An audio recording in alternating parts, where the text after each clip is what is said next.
Hey everyone, I'm Landan with LMR.com. In this video, we're going to show you how to install a set of SVE caster camber plates into a 1979 to 1993 Fox Mustang. Let's get right into it.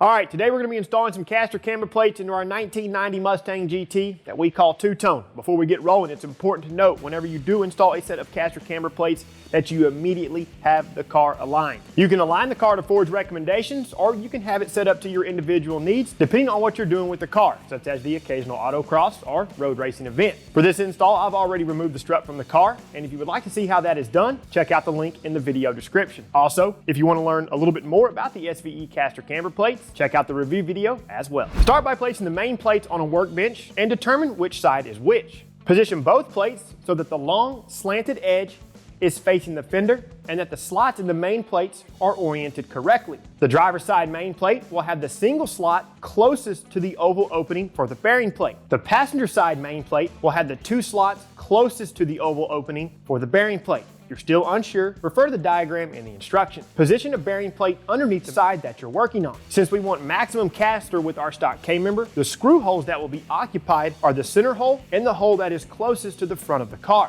We're starting with the driver's side. The orientation for the bearing plate will be so that the larger radius side is facing towards the front of the car. Go ahead and place a washer over one of the socket head bolts and thread it into one of the holes. Do the same for the other bolts. Run these down with a 1/4-inch hex socket, but leave them loose so the bearing plate can still move. Do the same for the other main plate and bearing plate. Place the strut on a workbench and remove the dust boot. To start out, I'm installing one thin spacer and one medium spacer, followed by the spherical bearing insert. Make sure the flange side on the insert is positioned down towards the strut body. We'll adjust the spacers if needed in just a moment. If you haven't done so already, go ahead and wipe down the top of the strut tower. Take one of the stud plates and feed it through the openings in the strut tower from underneath. While holding the plate, install 3 of the main plate spacers over each stud. Install the main plate and install 3 washers over the studs, followed by 3 nuts. Run these down by hand until they stop.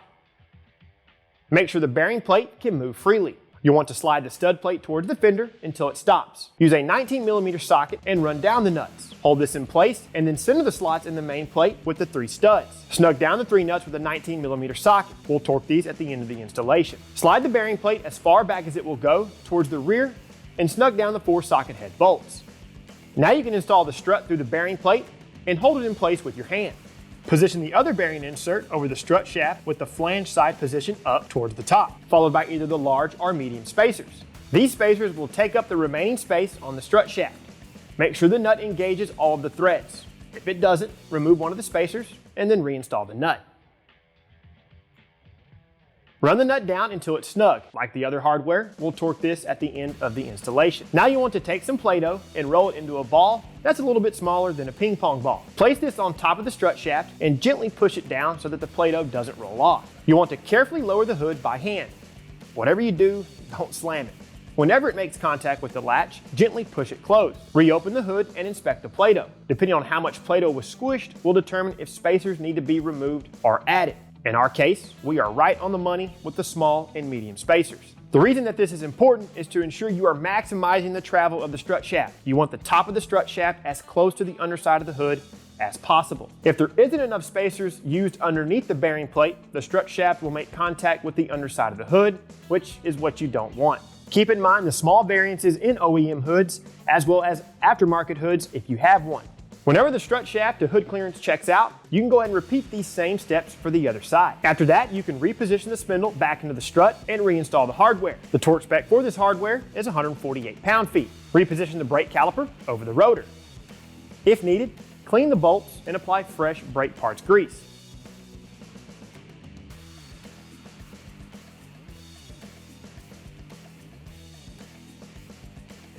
Reinstall those bolts and torque them to 50 pound-feet. Reinstall the wheels and run down the lug nuts. Get the car on the ground, and then you want to torque these lug nuts to the factory spec of 100 pound-feet.